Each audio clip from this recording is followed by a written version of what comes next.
Level 1, week 1, these are some of the key points that we're going to talk about. We want to give you the opportunity to review these things before you come down here. So if you have any questions, feel free to ask during that piece. We will also be able to get a better feel for the information by being able to review this before we come down. All right, so the first thing we're going to talk about is grip. Grip is probably one of the most important pieces to beginning to golf. How we have the club in our hands is going to be extremely crucial. It's our only connection to the golf club. When we start with the grip, we always want to start with the club up in the air. We always want to have the club as close to our fingers, running parallel to our wrist as possible. This will allow us to use the club properly. It will feel uncomfortable to start.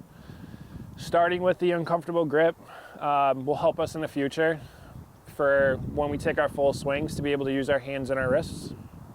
So we start with the club up in the air. We get our lead hand, which is for right-handed golfers. It's going to be your left hand on first.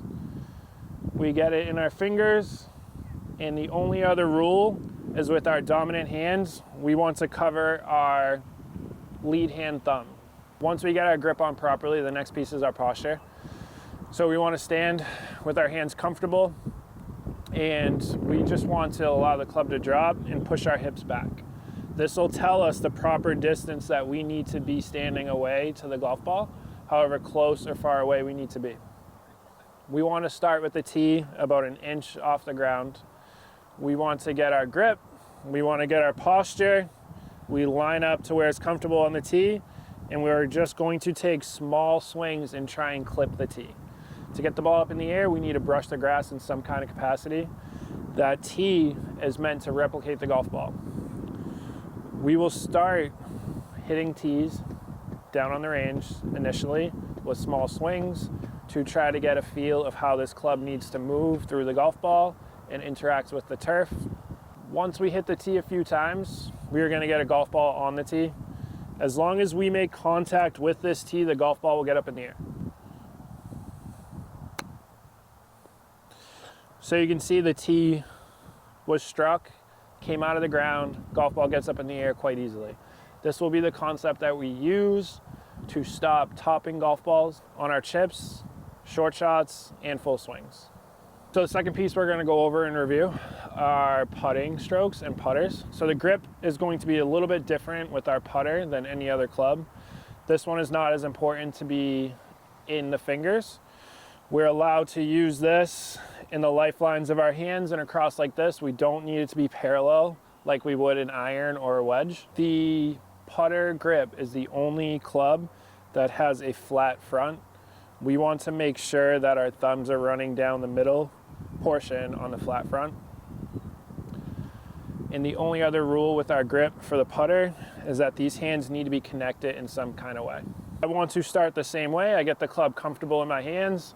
I push my hips back, allow the club to drop. That's going to show me the proper place where I need to be standing.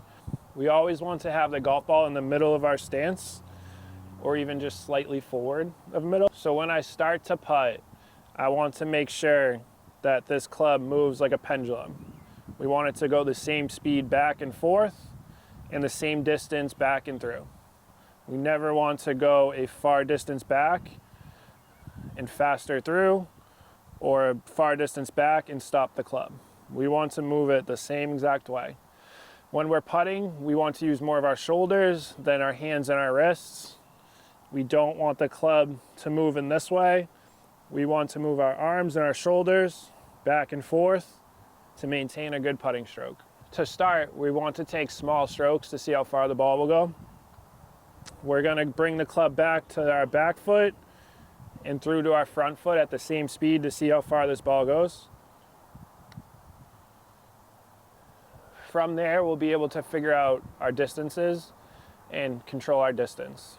So when we're putting, distance control is by far the most important piece.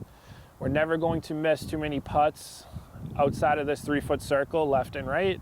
We're going to miss them more often short and long. So after we hit a couple foot-to-foot putts, we're going to set up, and just our only intentions on this are to get it inside that 3-foot circle.